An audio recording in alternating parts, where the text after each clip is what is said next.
Sebenarnya dia bukan komunitas, tapi dia rumah bagi komunitas, khususnya lingkungan. Kami tidak berbicara politik, jadi lebih banyak ke lingkungan. Jadi ini menjadi rumah bersama komunitas lingkungan di Jayapura. Kenapa rumah bakau hadir? Saya jelaskan dulu. Saya menangkap isu lingkungan di kota Jayapura itu simpel. Sebenarnya hanya sampah, banjir.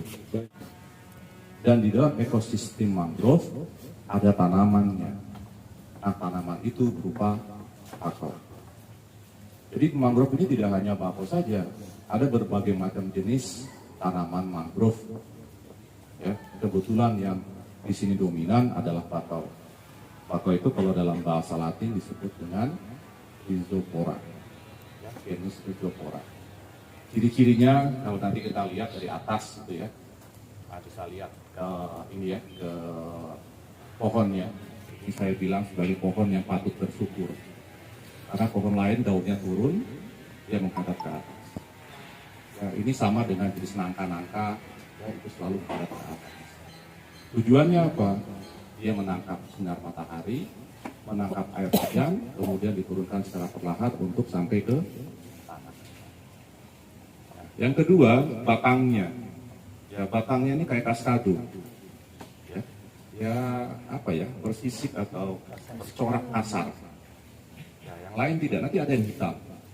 Ya maaf, saya bukan ahli mangrove, ya. Tapi saya kalau dalam komunitas, dalam diskusi-diskusi dengan kawan-kawan ahli atau aktivis, saya lebih banyak menggunakan telinga saya daripada mulut saya. Saya mendengar apa yang mereka diskusikan, setelah itu nanti saya buka di internet, saya baca. Baru kemudian saya praktekkan. Oh iya betul ya, dia punya daun ini kok menghadap ke atas, kenapa bisa begitu? Oh iya kok batangnya kaskado, kayak ada apa itu, panu-panu itu. Ya. Sampai nanti turun akarnya. Akarnya di atas bukan di bawah. Ini satu contoh bakau yang sehat. Ya, nanti kalau dia sudah tidak sehat, tidak akan sama seperti itu. Nah, inilah bakau yang kita kenal. Dekat mangrove, ya, saya sempat mencari kata mangrove itu dari mana. Banyak versi. Katanya mangrove itu bukan dari bahasa Indonesia, tapi dari bahasa Inggris. Tapi saya cek di dalam bahasa Inggris tidak ada kosakata itu. Kalau grove-nya sendiri ada, tapi mangnya itu nggak ada. Ada kemungkinan, ya, mangrove ini merupakan perpaduan antara bahasa Portugis disebut sebagai manguazal dan grove dalam bahasa Inggris. Kalau diartikan ini adalah semak bakau. Jadi yang semacam ini, yang kalau kita lihat di bawah seperti itu ya, itu semak-semak kan? Ya. Nah, ketika dia tumbuh besar seperti ini, baru nanti dikategorikan sebagai hutan. Tapi awalnya itu masih semak. Ini yang awalnya disebut sebagai mangrove.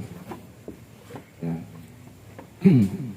Nah, lepas dari aspek nama tadi, yang penting kita ketahui bahwa dalam ekosistem mangrove itu tidak hanya kita bicara pohonnya, tetapi juga bagaimana makhluk hidup lain yang ada di dalam mangrove tersebut.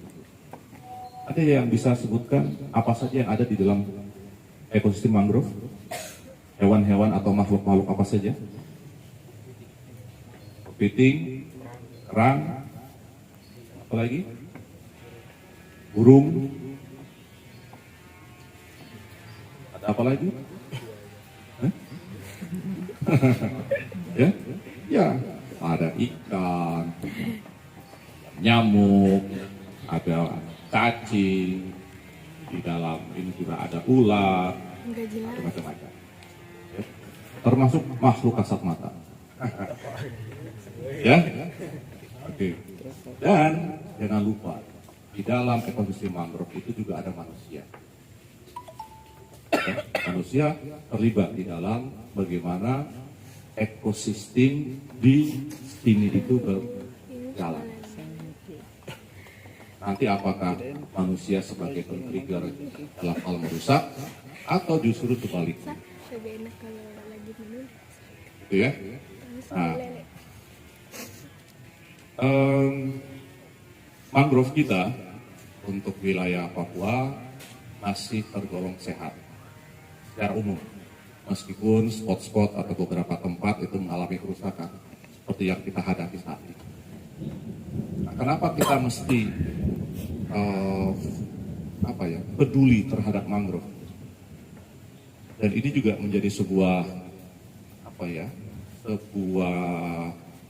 hal istimewa bagi saya ketika jurusan tambang mau turun dan mau peduli terhadap mangrove. Kenapa?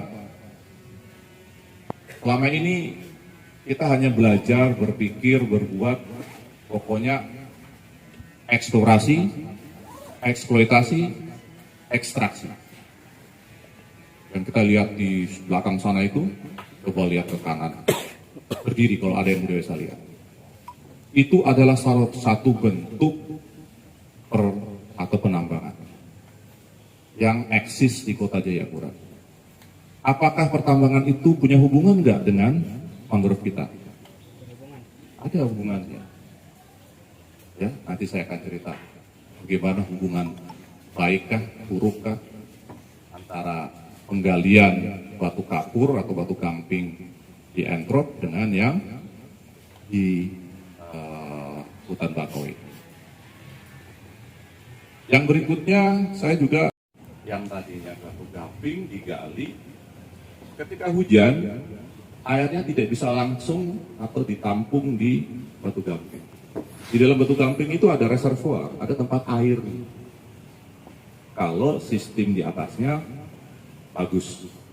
Tapi kalau tidak, dia akan cepat turun untuk sampai ke laut. Yang dibawa apa dari atas? Segala macam material. Pasir, ada batu, ada kayu, termasuk juga sampah. Ya, sampah. Dan kalau dia sampai langsung tiba di laut, maka laut itu akan menjadi tempat sampah raksasa. Di laut banyak sekali makhluk hidup. Ada berbagai macam jenis ikan, kerang, ataupun yang lain. Nah, kalau sampai itu terjadi, maka akan banyak makhluk mati. Dan makhluk-makhluk di laut tadi menjadi sumber protein bagi manusia. Ya, sumber protein. Daripada kalian makan ayam, makan daging, ya, masih lebih bagus makan ikan. Karena sumbernya alamiah. Kalau sapi dipotong, ya mungkin sapinya dari peternakan yang sudah dicampur makanannya. Demikian juga ayam. Tapi kalau laut, insya Allah tidak akan lebih alami. Nah, bagaimana kalau lautnya kotor? Pasti berpengaruh ke. Nah, mangrove ini bertindak sebagai barrier, pembatas, penyaring, filter. Sebelum kotoran ataupun sampah itu tiba di laut, dia akan tersaring di sini. Dan kalian jangan hanya berpikir bahwa yang tersaring itu sampah-sampah atau yang fisik. Ya. Tadi ada pertanyaan, sekarang kan ada isu tentang polusi udara. Ya betul, Jayapura pun sama. Ya. Jayapura jumlah kendaraan sekarang sudah berkali-kali lipat dari 10 tahun yang lalu. Artinya apa? Polusi udara pasti akan meningkat. Siapa yang menyaring udara? Sudah nggak ada, kecuali tanaman. Nah, apa yang dikeluarkan oleh kendaraan bermotor tadi? Yang dikeluarkan adalah CO2, karbon dioksida. Nah, karbon dioksida ini akan lepas langsung ke atmosfer. Dan kalau itu terjadi, dia akan menutup lapisan yang paling atas, sehingga nanti sinar matahari bisa masuk, waktu dipantulkan dia tidak bisa keluar, tapi tertahan di lapisan tadi. Itu yang kita kenal sebagai efek rumah kaca. Ya. Nah, untuk bisa menyaring karbon dioksida bagaimana? Satu-satunya alat, satu-satunya yang disiapkan Tuhan untuk manusia adalah tanaman. Kita tidak punya alat seperti alat hisap, ya, filter seperti di mobil, ya. Kalau di mobil itu ada AC, nanti ada filternya, ada yang membersihkan udara di dalam mobil. Nah, di dunia ini tidak ada kecuali tanaman, pohon, dan belum ada materi ataupun komponen di bumi yang mampu menyerap CO2 seefektif tanaman. Ya, tidak ada. Makanya ketika kalian berada di bawah pohon siang hari, enak, sejuk, gitu ya. Kalau di bawah tenda meskipun ada tutupnya kan panas ya. Tapi di bawah pohon tidak. Kenapa? Dia menyerap karbon dioksida, dia pakai untuk masak melalui fotosintesa kan. Ya, kemudian dilepaskan oksigen. Siapa yang pakai oksigen? Manusia. Nanti lulus dari jurusan geologi ataupun pertambangan ataupun mineral itu sudah punya basic pemahaman tentang pengelolaan lingkungan. Kenapa tadi kita dengar Pak Gamel, Pak Khalid cerita tentang usaha mereka lalu berbenturan dengan pemerintah? Ya, ketika sekarang yang menjadi pejabat dulu kuliah itu nggak diperkenalkan dengan pendidikan lingkungan. Kalau dia belajar ekonomi, ya ekonomi saja. Kalau dia belajar teknik, ya teknik saja. Kalau dia belajar hukum, ya hukum saja. Nah, ketika sekarang mereka akan menjadi pengambil keputusan, terus kemudian ada kaitannya dengan ekonomi, sosial, lingkungan, dan sebagainya, di situ masalah timbul. Sambil lintas medan, mereka lihat lokasi yang kita sudah tentukan yang memang gundul, mereka masuk tanam. Setelah mereka tanam, mereka sambil hiking juga, mereka kembali kepada titik finish, mereka juga harus membawa sampah. Jadi setiap kegiatan itu kita upayakan untuk memasuki isu-isu lingkungan. Gitu. Jadi Rumah Bangau ini bukan hanya sekedar kita tanam-tanam pohon saja. Kemarin kalau misalnya hutan mangrove, kalau kita bicara penanaman hutan mangrove, sudah banyak sekali kita tanam. Salah satunya di dalam, pokoknya di Nonakwiat sini, sampai dengan di daerahnya Mamanela, yang daerah kemarin planologi, kemarin penanaman.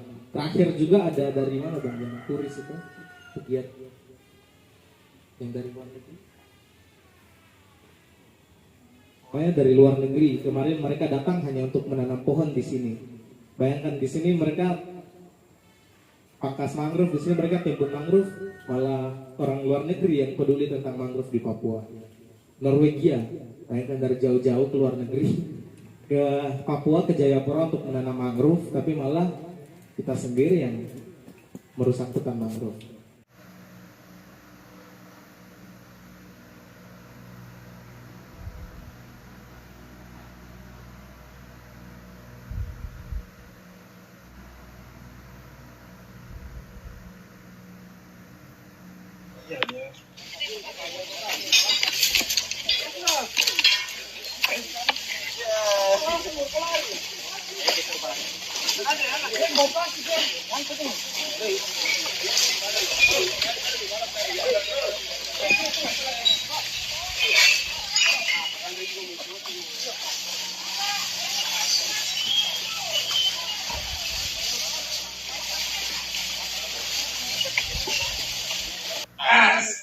Yang berikut saya kasih kepada kepala distrik yang punya, ya, tidak apa-apa, sertifikat saja. Yang saya baca kemarin di media, TPR kita terbakar. Saya kira ini menjadi PR. Semoga bisa menginspirasi bahwa tidak semua foto indah itu menarik, tapi foto sampah juga bisa kita buat menjadi menarik. Setuju? Ini foto dari beberapa tempat, terlebih di hutan Bangau Barat, di Teluk Gatepan,